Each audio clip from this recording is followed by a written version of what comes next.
Hey guys, welcome back to the channel. As you guys can see, we are in the shop today, and today we're going to continue the tear down on the Corvette. Now, I pretty much worked about a half day on this thing, just starting to get it tore down. And one little update, you guys will see we've got both tires on here. I think in the last video I showed a clip of the drywall screw being right through the middle of the tire. I went down to Modern Mobile Tire again. They're the guys that did the bead locks on the back of the Corvette back there. And they were able to patch the tire without issue. Didn't put any scratches in there, and I just waited. So we pulled up, gave them the tire, and I think I was in and out of there within 20 minutes. So they were able to take care of me right away. Unlike other local places, which will end up scratching your tire, hint, hint, discount tire. So yeah, that's a quick little update from the last video. Then if you guys can see, we've started to tear down the Corvette. We've gotten the spark plugs, the coil packs, the spark plug wires, all that's off. We got the intake off. I've also started to disconnect some of the wiring harnesses and whatnot. Basically what we're doing is starting the whole tear down of the top end of the motor.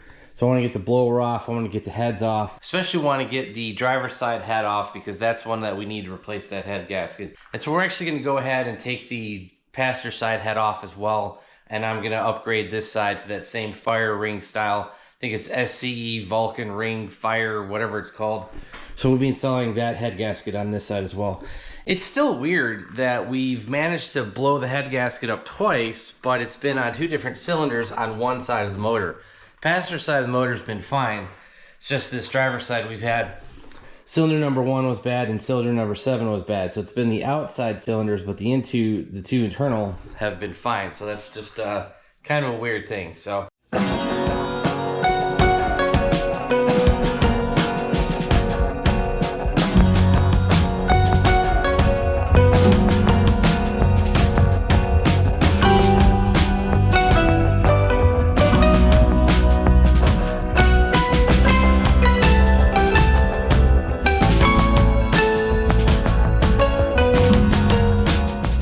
Alright guys, well that was kind of a cluster getting the supercharger off the car. You know, I didn't really see anything too crazy. The only thing I did see was I saw a lot of yellow. If you guys look into the port, you guys can see a tinge of yellow. I don't remember seeing that. Maybe that's because we have race fuel in the car right now. I don't know. So we have that 100 octane Sunoco. Maybe that's just a byproduct of running that type of fuel, but you know, we had that pretty watered down with 93, so I'm not really sure what that is. I haven't seen that before, because like, yeah, before I clean this up, there was a huge, like, almost like pile of it, if that makes sense. It's like I had the intake gasket, and then there was this yellow, like, streaming down below it, especially on this port, and there were a couple other ones, but yeah, definitely this one. So I think what we're gonna do is that we're gonna go ahead and replace those LS3 LS9 style intake manifold gaskets. Now guys, the Kong supercharger is machined for a gasket to sit in there. You guys actually may have seen that one almost fall out. I think there's like a solid gasket design that the LSAs came with, but the 2650 is machined for the LS3 style. So we're gonna go ahead and keep running those. Other than that, we did pour a bunch of fuel onto the top of the motor. I've already gone ahead and cleaned that up. Other than that, I mean, we're pretty much ready to go ahead, put the car in a lift. You guys can see we haven't done that yet. And once we finish that, you know, we could go ahead, take the power steering pulley off, push it to the front, take the valve cover off, and start pulling the cylinder head. Now, the one thing I did want to say, I was able to fit one of these blue oil pan change buckets from, I think that's from Napa. I got that on the Power Tour forever ago.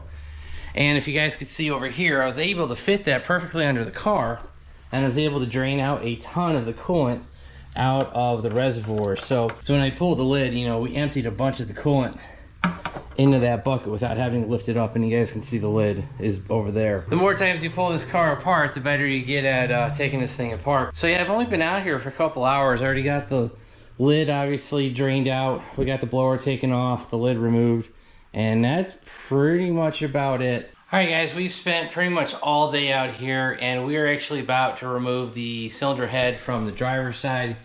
You guys can see we got all of the ARP nuts and bolts out. We got the push rods, we got the rocker arms.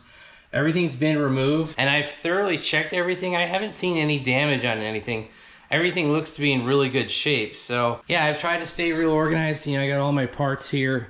Got all the ARP hardware for the studs. We've got all the spark plug wires, bolts, and all that. So we got the power steering pump pulled off, and we also got the header off as well. And actually, I can already see the head gasket leaking. So that's not a bad thing, because we want that thing to let loose so that we can pull it off. But prior to taking all the bolts off, this thing wasn't leaking anything. So, all right guys, after many hours, I finally got this stupid head off on the driver's side here. From the initial inspection, I mean, I don't see any major damage right now, but obviously we need to pull the head gasket off the block. And looking at the cylinder head, I don't see anything, any major damage like blowout or anything like that. Yeah, let's go ahead and finish tearing this off and check the block. I mean, that's kind of the, you know, 50-50 of the story is, you know, have we screwed up the block? We haven't screwed up the head, so honestly guys, the block looks fine. There's signs of the head gasket being there, but really that's about it. All right guys, I have taken a very deep look at this head gasket. I've split it apart. I've looked at the layers in the sections near the coolant jackets. So right here, this bottom part right here, that part. And I am not seeing anything obvious of where it let go or where it started leaking. There's no scorch marks. There's no torch marks. The only thing that you guys might be able to see right here, there is a little bit of a sludge on here. And it's like a clear kind of goo. It's weird. I haven't seen it in the coolant system before, but maybe that's from, I don't know, race fuel, 150 miles an hour, and 20 pounds of boost, or 19, whatever we're making. So yeah, it could be a byproduct of just removing the head. Yeah, that's a weird one. So yeah, guys, I'm not seeing any obvious damage to this gasket. The only thing I see is right here. I'm going to point to with my finger. I see a little bit of the black kind of adhesive kind of gunked up on through multiple layers of the gasket. But, you know, well, I just took it off with my finger, so I don't know. So yeah, guys, I mean, I don't see any obvious reason why this head gasket failed. So I might just have to chalk this one up to bad fortune. I don't know. I was really expecting this to be a bad head gasket with the first front cylinder failing again, but wasn't expecting the back. And yeah, looking at the block again with a flashlight this time, guys, I don't see anything wrong. And yeah, guys, I mean, short of a razor blade and just some cleaner, cleaning everything up real well, I don't see any issue. You know, this cylinder, it is a little bit steam cleaned, but, you know, I mean, looking at this one versus this one, I don't see much of a difference. Cylinder number 3 right here, where the flashlight I'm pointing at, yeah, that one has the most carbon on it. And this very front one, that's the one where we blew it out last year. And yeah, I'm not seeing anything majorly wrong with the block, so it's just a weird issue. All right, guys, we spent another night out here in the shop, and I was tracking down a couple things. One is the new head gaskets from SCE have arrived. Now, I would be prepping the car to put everything back together, but I ran into a little bit of a problem. I remember when I took the car apart and I took the cylinder head off, this one right here, I remember kind of feeling a rough spot on one of the valve spring retainers. And if you guys look over here, I'm not sure if you'll be able to see that. Of course, the GoPro sucks at focusing, so I apologize on that. But if you can see this machined edge, that should be a smooth edge. That looks like it was ground down. Basically what's happened is the edge of that titanium retainer has hit the rocker arm. There's a little spot on the rocker arm. Tried feeling it, you can't even feel it. It almost looks like someone took a red silver paint pen and touched 2 small spots on the bottom of the rocker arm. Now that got me thinking, I'm like, do we have that problem on the passenger side? This side of the car has not been apart since 2+ years ago. So I was like, Well, let's go ahead and find out. So you guys will see I got the alternator off, I got the valve cover off, and if you guys can see right here, I'm going to point the camera as best I can, this is another exhaust valve, and this is on the back cylinder, so that's cylinder number 8. All the rest of the cylinders and all the rest of the exhaust valves, everything is fine. So I have 2 bad exhaust valves, at least 2 bad retainers that have hit the rocker arm. Keeping that in mind, I actually fully disassembled the driver's side. I took the lifters out, I checked the lifters, I checked the push rods. Everything looks mechanically sound. So guys, I'm actually gonna reach out to you guys because right now, I don't know what to do. I was looking at a set of LS9 heads. GM actually brought back the LS9 cylinder head. They discontinued this. This is the GM Performance LS3 CNC ported heads. You guys can see the machine work. You know, I've had these for 15 years. And I think the GM part number is right here. It's 889-58698.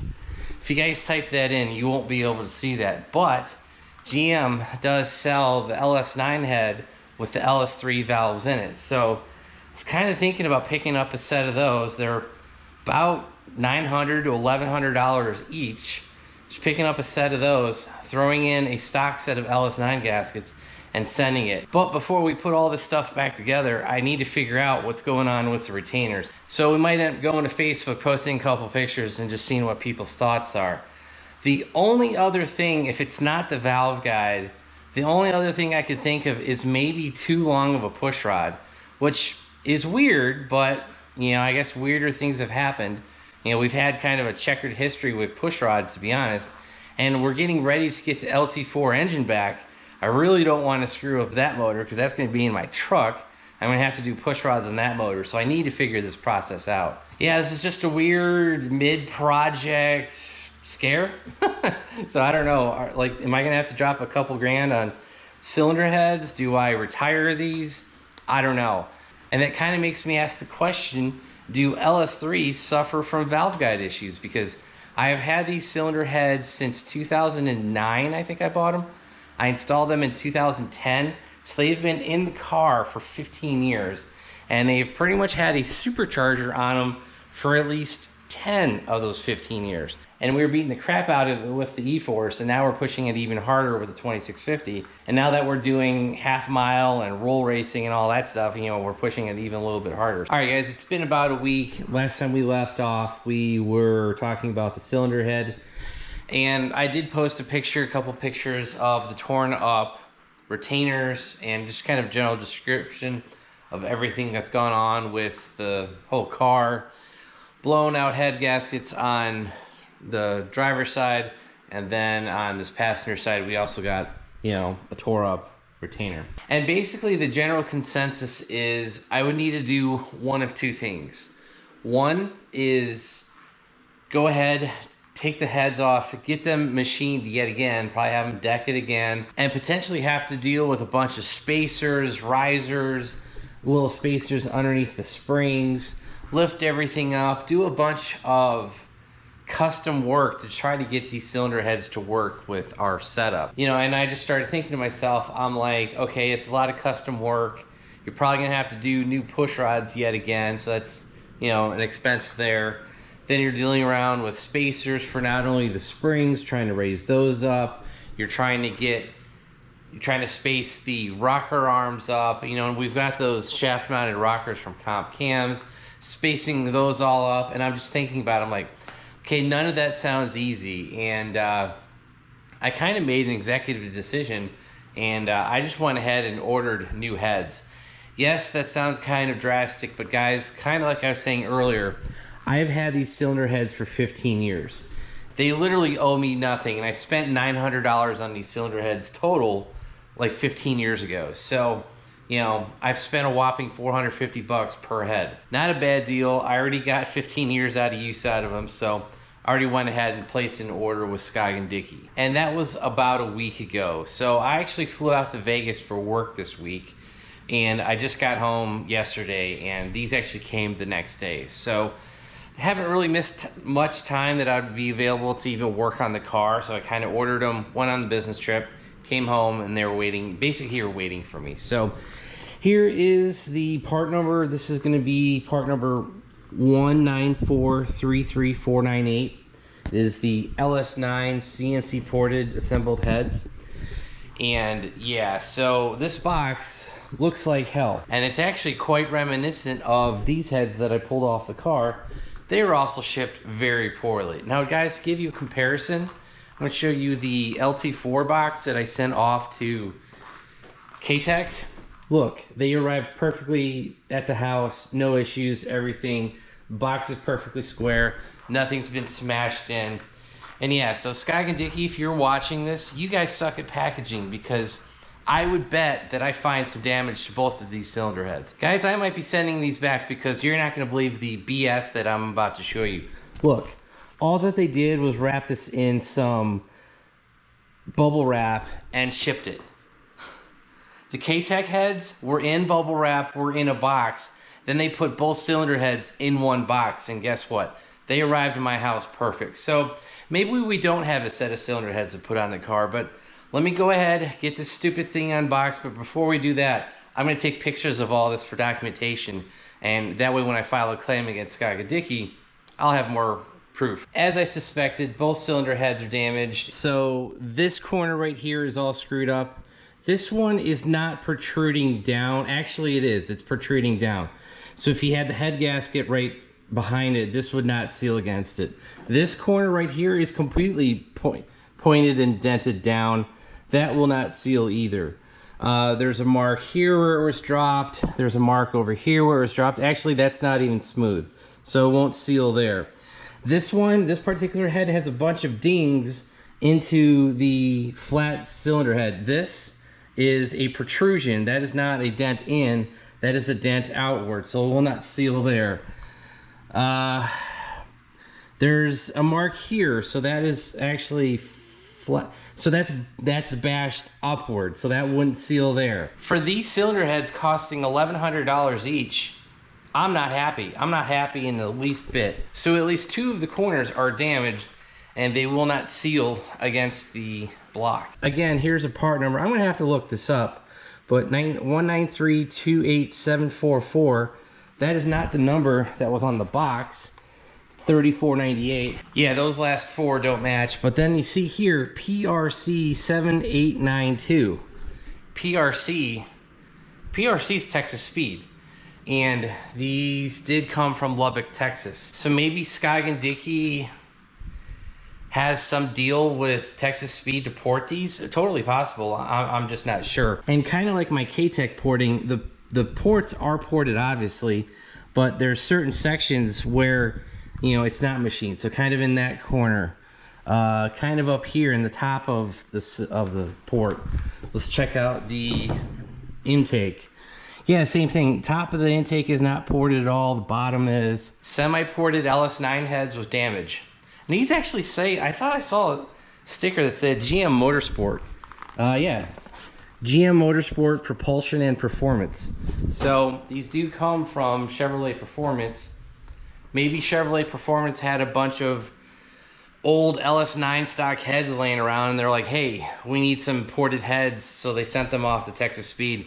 Texas Speed ported them, and maybe that's the history of that. Yeah, because that's real interesting that it does say PRC 7892. So I wonder, is each head stamped a different serial number? 7891. So they were probably ported in pairs. So I've got a phone call to make to Skag and Dicky, and depending on what they say, I've got two routes we can go. One, I could keep the cylinder heads, take them to my machine shop, get them machined at 0.003 to 0.005. I need to have that done anyway if we want to use the SCE gaskets with those metal fire rings. Actually, those head gaskets are in the house, so I have those ready to go. I just need to get the heads machined. That's one option. Second option is, you know, I send these back to Skag and Dicky and I get my money back. And if their customer service doesn't play nice, I do have an in. I know Kurt Urban, the main engine guy there. I've known him for years, or at least we've been Facebook friends and we've talked a couple times. I'll reach out to him if their customer service is not willing to either give me a refund or take these back, because guys, I mean, I spent $2,300 plus tax and everything, plus shipping. For what I have in these, I could have spent a couple $100 more and I could have gotten a set of Texas Speed CNC ported LS3 heads. Very similar to this, same valve train basically, LS3 valves, everything in there. So if Skagandicki decides to give me my money back, the other option would be actually to look at the Frankenstein, I think it's the M311 heads or M711. Basically, it's their Boost Monster heads. I think they're normally about $4 grand, but they had them on sale for like $3,500. That would be, you know, another $1,200 over the price of these. All right, guys, I apologize if it's loud in here, but it is already June and it is 90-some degrees outside, so we got a bunch of fans on in the shop. Anyway, if you guys could take a look here, we have the LS9 head fully disassembled. You can see the retaining clips, the springs, the retainers. You can also see I removed all the seals as well.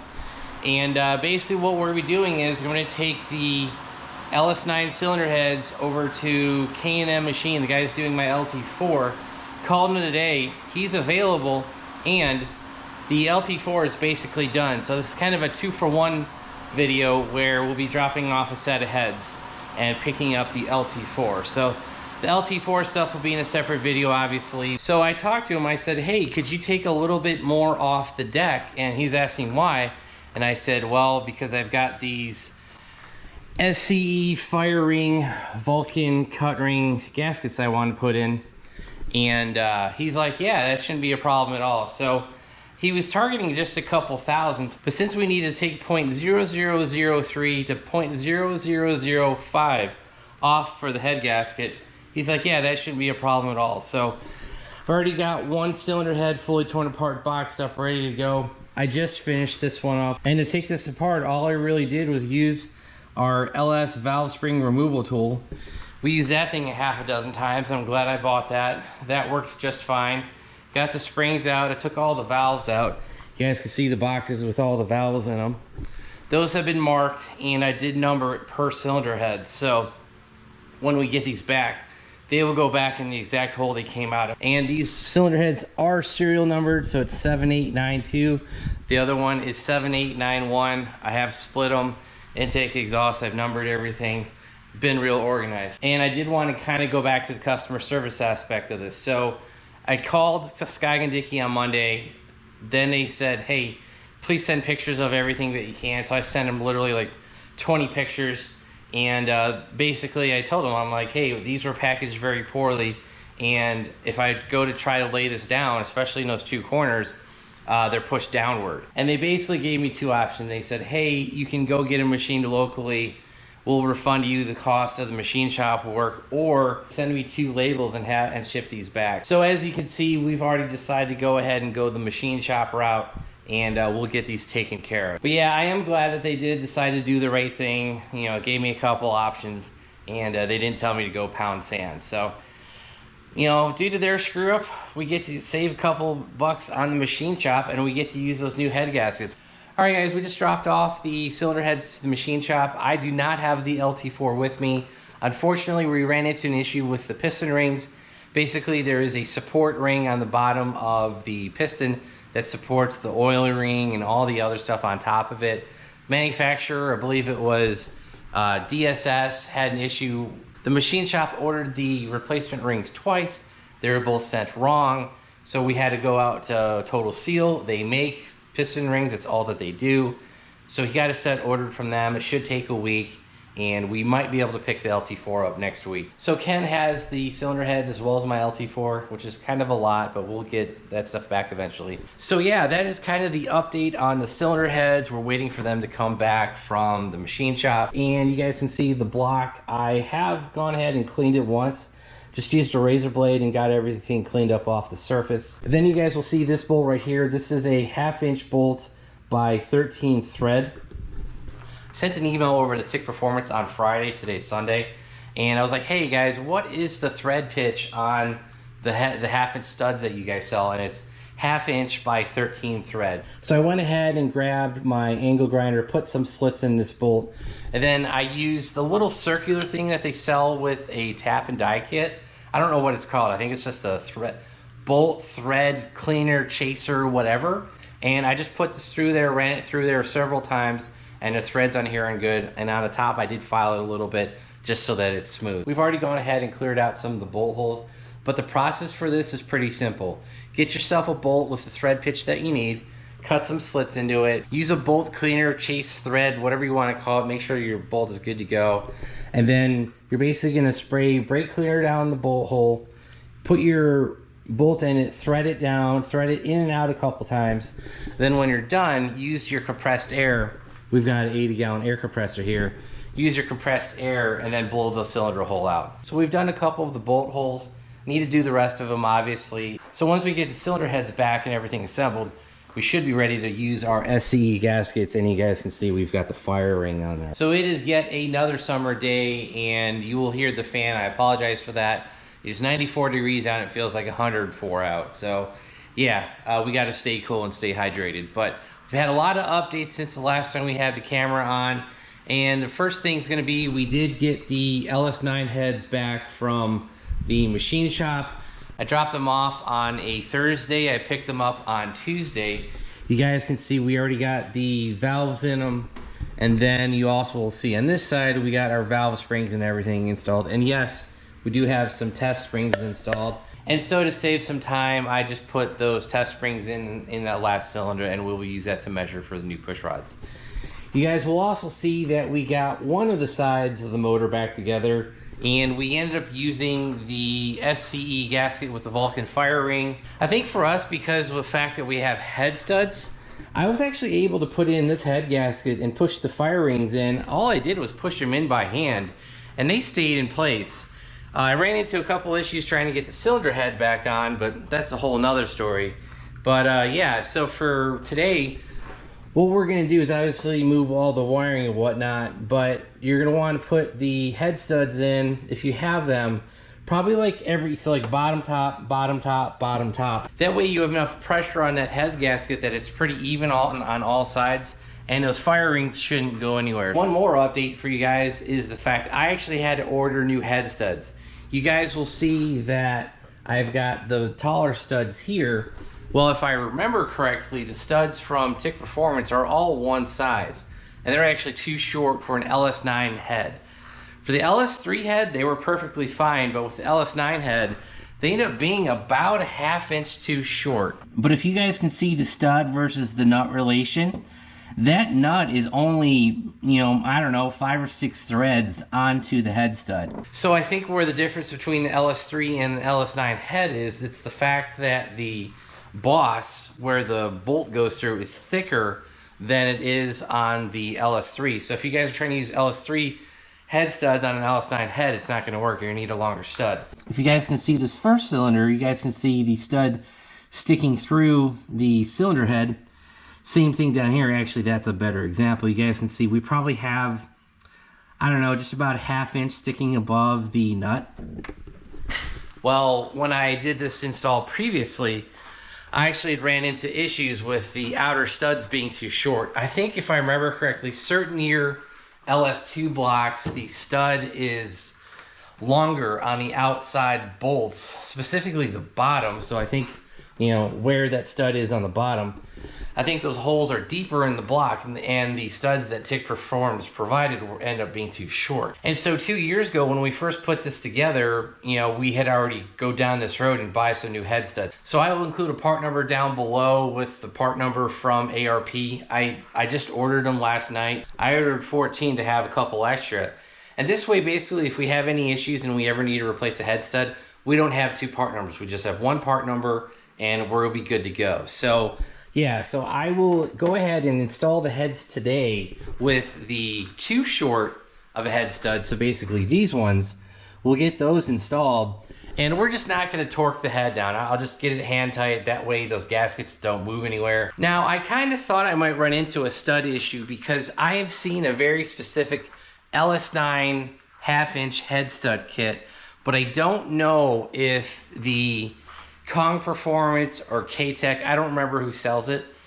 I don't know if their head studs are a 1/2-inch by 13 thread. Now, if the specific LS9 head stud kit, I don't know if those use the same thread as the TIC Performance version does, because the TIC Performance, like I said, is the thread is a 1/2-inch by 13-13. I don't know if the stock GM head bolt for the LS9 is a 1/2-inch by 13. I'm just not sure. So since I had a conversion, since we drilled and tapped the block for that 1/2-inch by 13, that's what we're going with. All right, guys, I have gotten the head gasket installed, and if you guys can see, we have the metal fire ring installed as well on each one of the cylinder holes. And there is a jagged edge on one side of the fire ring, so you want to make sure that's facing up, because that is going to clamp into the cylinder head, and that will basically seal the combustion chamber of the cylinder head to the block. So we got all 4 installed, and everything seems to be good to go. I did install all of the studs on this side. I actually had to kind of install this gasket twice. I apparently can't read directions, and I tried to put the front on the back. Even though I made a mental note to myself to do it the right way, I still ended up putting the front to the back. All right, guys, we got the other head installed, the driver's side one. You guys can see everything is good to go. We got the head on top of the gasket. Everything smushed down without issue, so there really was no problem with that. And I think we're pretty much gonna be good to go. Now, I did install all of the studs like you guys saw that earlier. I did install the longer studs. You guys can specifically see this middle one is taller than the other ones. So we've got 4 of the proper length studs in there. All right, guys, I have a not so great update for you, and we have run into a huge problem. You guys will see that we've got the LS cylinder head torque specs as well as the pattern. We got the passenger side cylinder head torqued, everything went fine. I was on bolt number 8 of the driver's side, so I was already finished with the one side. 3 bolt holes from being done with the second side. And if you guys can see this bottom stud right here, this was torqued to 120 foot-pounds. Then I heard a noise, and this is me loosening the stud. This was torqued to 120 foot-pounds. I kept torquing it, and yeah, it just started spinning. So this bolt and this nut should not be where it's located. So basically what has happened is we managed to pull the threads out of the block.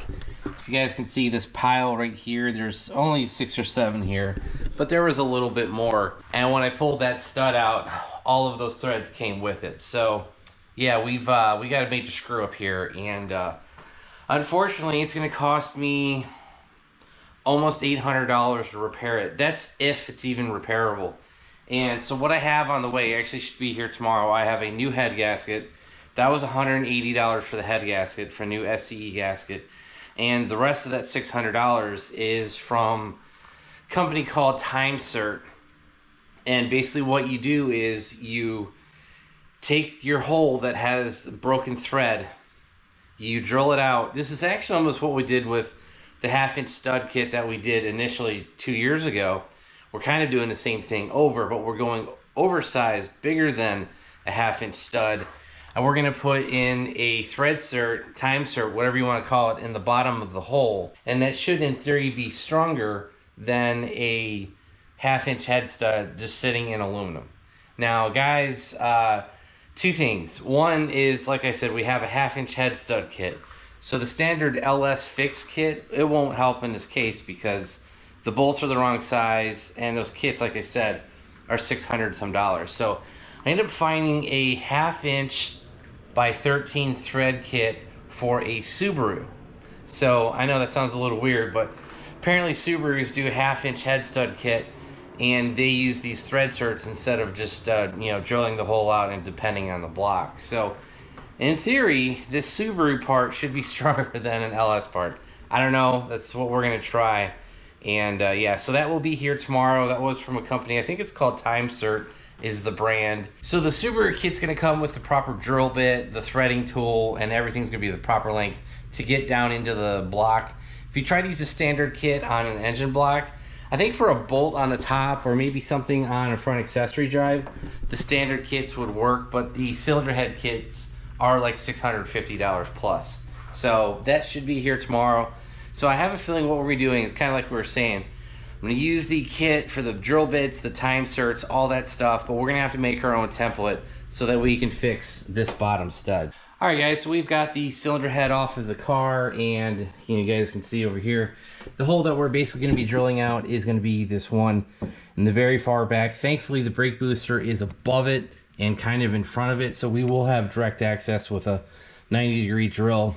Should be able to get in there and drill it, tap it, do all the things that we need to do, and I think we'll be fine. And then here's the biggest waste of almost $200.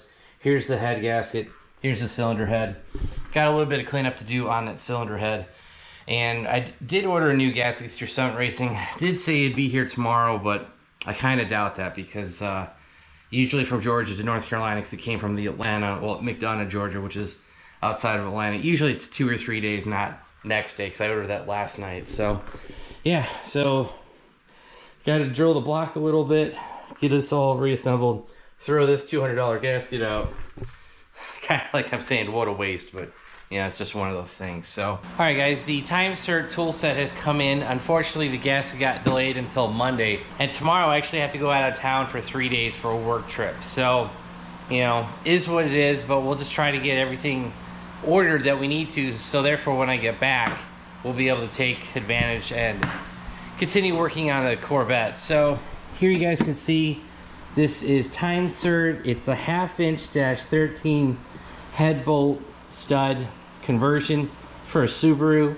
Part number is 15100, and we got this from Mechanics Tools and Bits. I believe that's their website. Yeah, mechanictoolsandbits.com. So they got a chart that's been laminated, so that's actually pretty nice. So this will stay in good condition.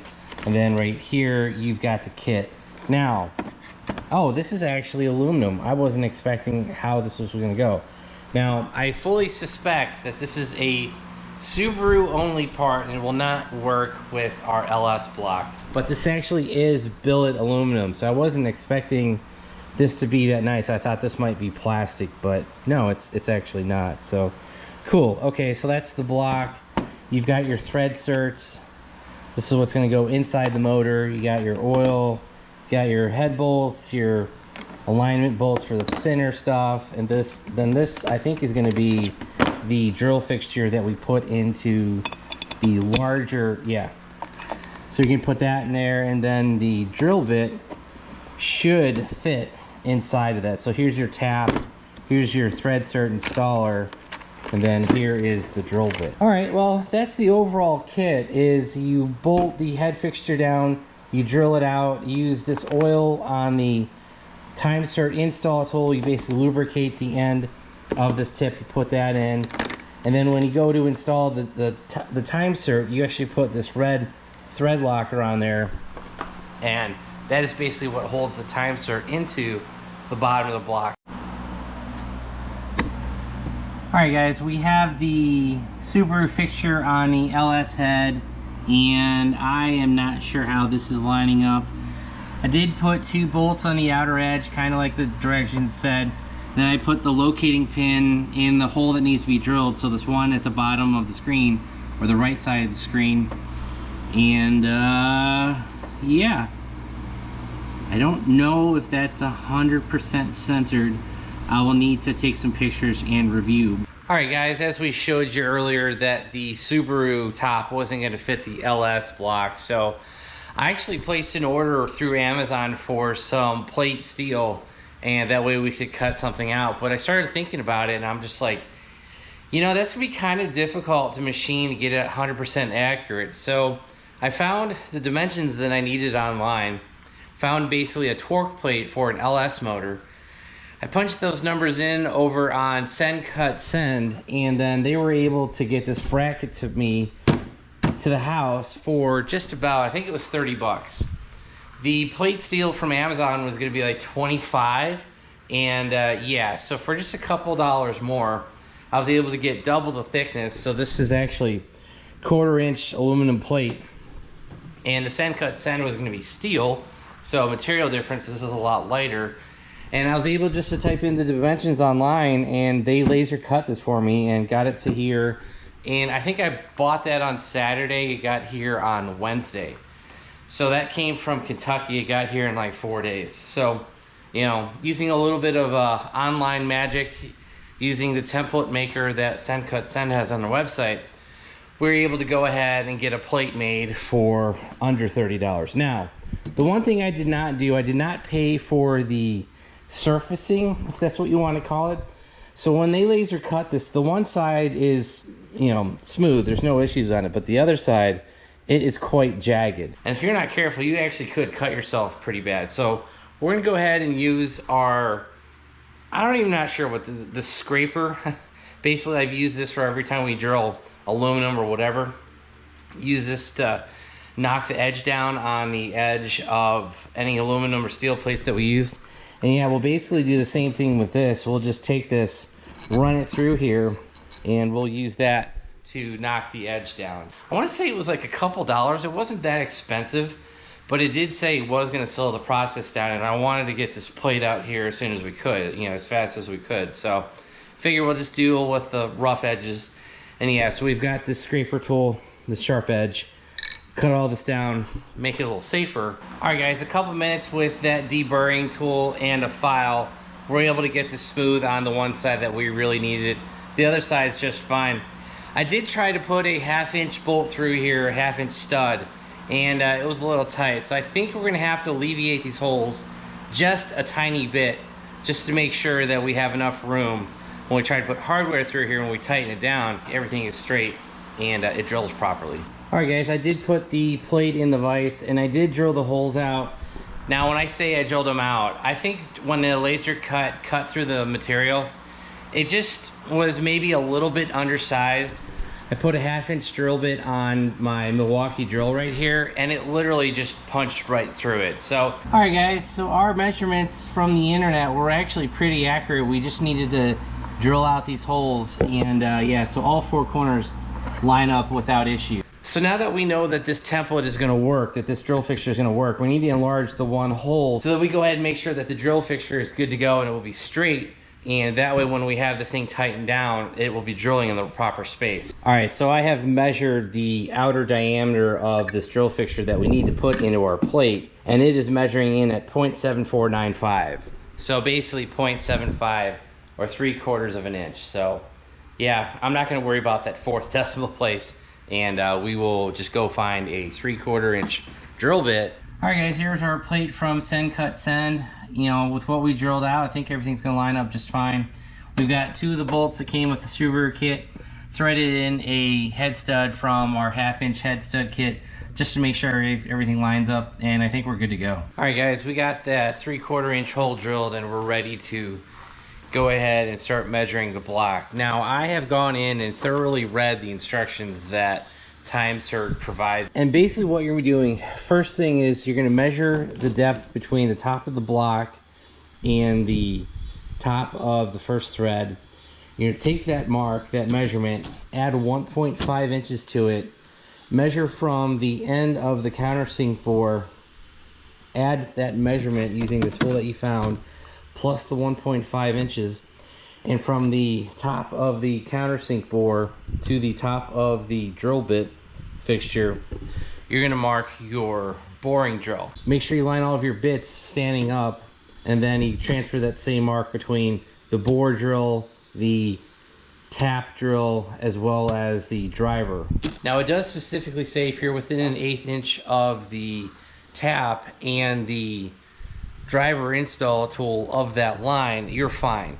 Basically there's like a 3mm or an 1/8 inch leeway that will allow you to have, you know, make up any room for error. Now you guys will know that we have the thinner Send Cut Send drill fixture, you know, the plate, versus the aluminum plate that came with the Subaru kit, but that does not come into consideration because this drill fixture, this drill bushing, actually tightens down to the top of the head. And then really the only other thing we need to worry about is when we go ahead and use the driver, and the driver is the install tool for the insert, you're going to want to put oil on the threads of the driver, and then on the outside bottom of the insert, you're going to want to put on the red Loctite. So this says 60/20 thread locker and sealer.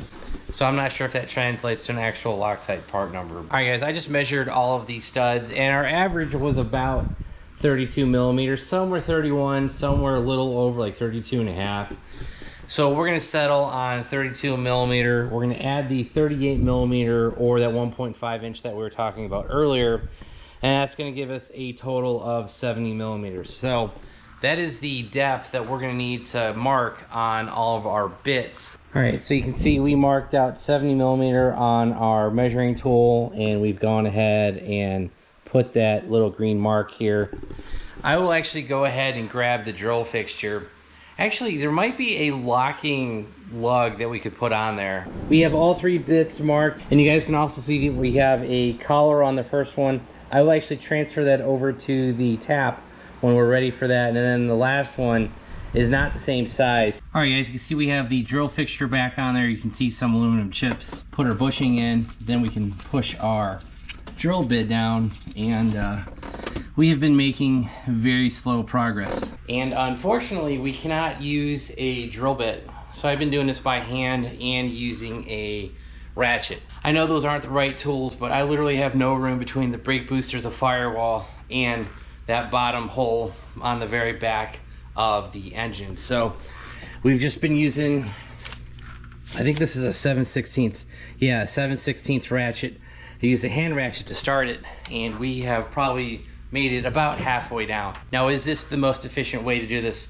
No, obviously a drill would be better, but I thought I'd be able to use my 90-degree drill, but if you guys can see, this has a very small chuck, but that will not fit the bits that we have for the drilling or the tapping. So unfortunately, we kind of have to do this manually, and just been slowly putting the ratchet on the drill bit, pushing down a little bit, going a little bit, blowing it out. We got our air hose here, blowing out the chips, using some WD-40 to cut it, and it's working, but like I said, it's very slow. All right, guys, I finally made some progress on this project, and we have basically got the tap. You guys can see that down there. That is within an 1/8 inch of the top of the drill bushing. So you guys will recognize this. This is the drill bit that they want you to use.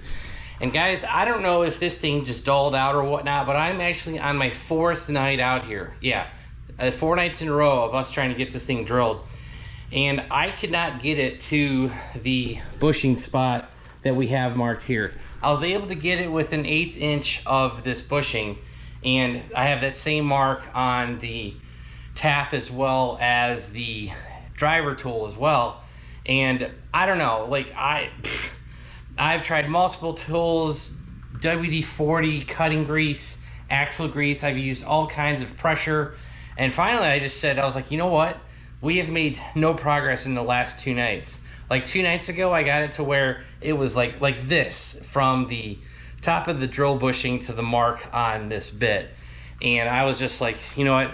So I tried it again today, made absolutely no progress. I was like, you know what? Let's just go ahead and tap it and see what it does. So I put the tap in, and our bushings, you guys can see this green line in the top of the bushing, that is within spec. And so yeah, we're within an 1/8 inch of that green line in the top of the drill bushing. So we're in spec, but it's just kind of weird. It's like, I didn't know a good place to quit.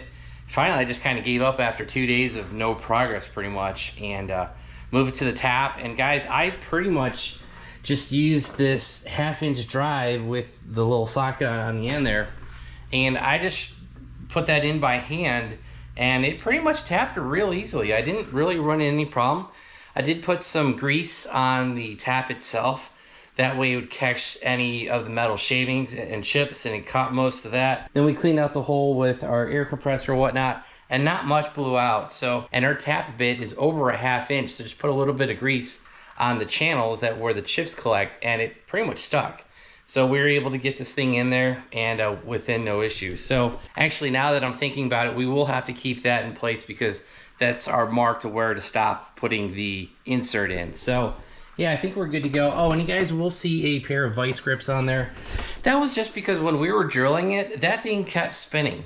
You know, I cleaned it, followed the instructions, and I was like, you know what? I'm just gonna put a pair of vice grips. That's not even hanging against anything. It's not hanging against any of the other bolts or studs or anything. It's just laying there and it stopped spinning. So that's exactly what I wanted that to do. And the bushing is all the way flat against the block. So, all right guys, here is the insert and the driver tool and the bushing. We've got that to about 1/8 of an inch from the top of the drill bushing. And guys, I think I'm gonna leave this dry overnight and leave the driver inside of it. And we're gonna do that basically because I had tightened the driver to the bottom of the insert. You guys can see this right here. I'd actually put the driver slightly through the bottom of the insert here, and it basically pulled right out. Now, it didn't pull the threads out. We're good there. I'm just saying that when I hit loose, you know, that Loctite had no time to set up. So I'm just gonna leave that in there for 24 hours. The instructions don't really say anything about a dry time or anything like that. And so when we got to the bottom of the insert, I thought we were done, but obviously we weren't. So when I put it back in a second time, I swapped over to a long-handled 3/8 ratchet, and I basically used that very slowly. And then when it got like hand tight, I just went very slowly, like 1/8 of a turn at a time, and eventually we got it to where it wouldn't turn anymore. Now, the other thing you got to remember is that you're going to be torquing head bolts down to like 120 foot-pounds. So all you're doing with a 3/8 ratchet, you know, I was a little worried about it breaking the new threads, but I don't think you should be, because like I said, you're just using a 3/8 wrench.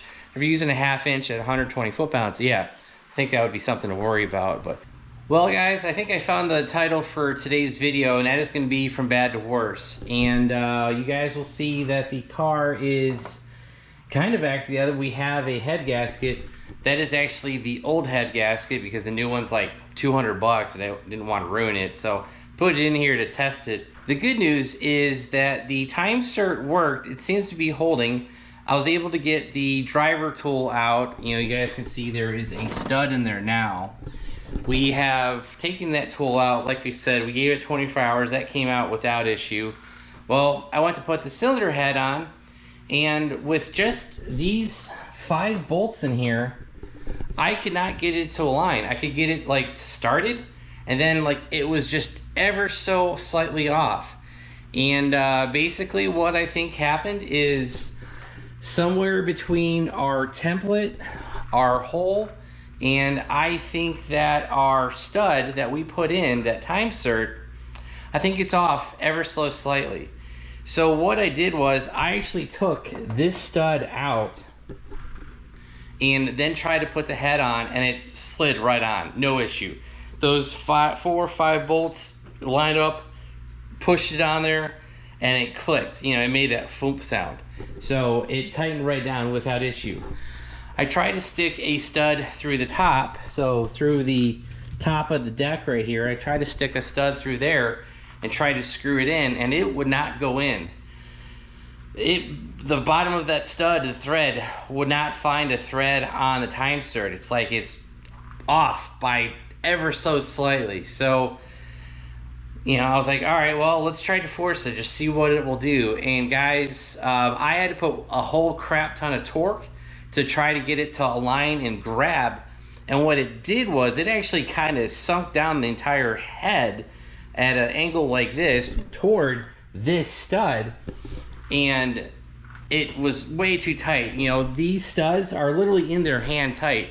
You just use a little tool to put them in. Then the other thing that I discovered was, if you guys can see this line in the bottom of the head, what that is from the stud that's in there that's not in the right spot, was trying to dig in when we were trying to put that cylinder head on. Now, that small slight damage to the inside of the bolt hole on the cylinder head, I'm not worried about that. The only thing that goes in there is A, a bolt, and B, a dowel. So I'm not worried about that, you know, so that should be fine. I could fix that up myself without any major issue. The thing that we can't fix is the not so centered stud in the driver's side rear of the block. Now, is there anyone to blame? No. I mean, I sent the dimensions in to Send Cut Send. They sent me a template that was perfectly fine with 4 bolt holes at 1/2 inch. This 3/4, should I taken the time to have that centered and machined without drilling it? The problem is there's variability between the block, that piece, the drill bit that I put in, the drilling of that. And then the last thing is, guys, these holes, these were drilled based off a kit from Tick Performance, you know, so I don't know, like there's just a lot of variables there, and the one manual variable is this hole right here. So what does this mean in regards to the project, the car, and everything else? Well, honestly, we kind of have a dead motor now because I can't tighten that last bolt down. You know, you could try to bore the cylinder head out to larger than 1/2 inch. I'm not comfortable with that because, you know, even though that center bore might be a little bit off, it could also be a little crooked. I don't know. I did not want to tempt the fate of breaking a stud off inside the block. So right now, I'm basically looking for a new motor. So that might sound kind of crazy, but guys, I've always considered that engine that's in there right now, it was a temporary stopgap. And what I mean by that was, you know, 2 years ago, I was in the middle of this swap, you know, doing the ECM, all that stuff. And, you know, we blew up the motor. I was like, I found that motor on Facebook. It was a couple grand. I think it was like $2,500, whatever I spent on that. Drove down to Georgia, got a, you know, forged short block, threw it in, put the heads on, my cam, tuned it, we made 800 wheel. I think one of the problems with this 2650 behind me is the fact that it is just a 6-liter. I think if it had some more cubic inches, it would breathe better, it would make more power, and it would put less strain on those head gaskets. Because guys, we were making like 19 PSI and we were only making 800 horsepower. I've seen like Pro Chargers and centrifugals with like half that boost making about the same power. So that's one thing to consider. We have a small engine with a giant blower on it, and there's probably an inefficiency there, and we're probably putting an extreme amount of pressure inside the engine. So I think what my long-term plan is going to be, we're going to go ahead and do the Haltech ECU swap. That is going to include the wiring upgrade that we just talked about in a previous video. That means I need to start searching for some more parts for that. Do the Haltech ECU. I am going to go find a new motor, something 400 plus cubic inches. I've got a couple places I might look at. I was looking at TKM in North Carolina. I was looking at RED, as Race Engine Development, I think, out of California. They take a 5.3 liter LC9 block, they bore it out, they replace the sleeves with some Darton sleeves, and they basically make a 5.3 427. That's supposed to be a pretty good combo, and that engine, the block will run me about $3 grand. If you guys look at the Darton aftermarket blocks, you're looking at $6,000 to $7,000 there. And yeah, I'm not really looking forward to that. But we could pretty much reuse everything in this motor. I'm not sure on the push rods. That'll probably be something we'd have to replace. But the cam, everything on the top end, the heads, blower, obviously, all that stuff, we should be able to use pretty much everything. I think I might even reuse the lifters because they've only got, you know, I don't know, 1,000 miles on them, something like that. So I'm going to reuse a lot of stuff that I already have, but we're going to build up the bottom end to what I've always wanted, and that is a 427 basically. So we'll buy that block, we'll buy the rods, pistons, we'll have our local guy build it, and hopefully it won't take 6 months. It might, but I also need to do this harness swap and all that. So it's kind of one of those things, it's like buy it, get it here, start the harness swap, and then hopefully when we're done, we have the engine ready, and then I can throw that in and the car's ready to fire up. So, you know, we're gonna have a ton of work. I know that sounds kind of crazy because we're considering taking this engine out of the car because of one bolt, but you know, this is one of those things, it's like keep throwing money at this thing with the keep popping head gaskets, or we just go ahead, do a 427, fully forge it, do the dry sump swap. You know, all these parts that I've had laying around, I could finally start actually bolting them to the car. So, you know, that's kind of a crazy thing. So, yeah, we've got options and decisions to make, and that will obviously be in the future. So, Yeah, I think finally after 6 weeks I can end this video, and this should be officially the longest video I've ever done on the channel, because last time I looked at the edit it was 55 minutes. Now is before I recorded anything today. So yeah, if you guys like this video, hit that like button. If you guys want to see this next crazy adventure that we're doing on this thing, make sure you hit that subscribe button, turn on your bell notifications. And if you guys want to help support the channel, check out all the links down below. We'll include links to the kits that we used. Did buy that Cert Time-Sert kit. I think I did buy that on Amazon. Should provide you some stuff on that. Oh, and also make sure you check out our website, BonecrrusherSS.com. Any t-shirts, stickers, or anything on that website you guys make purchases, that literally will go right back into this project and help us afford this new motor and all the craziness that we're about to do. So yeah, that's gonna be it. Thanks guys. Have a good one.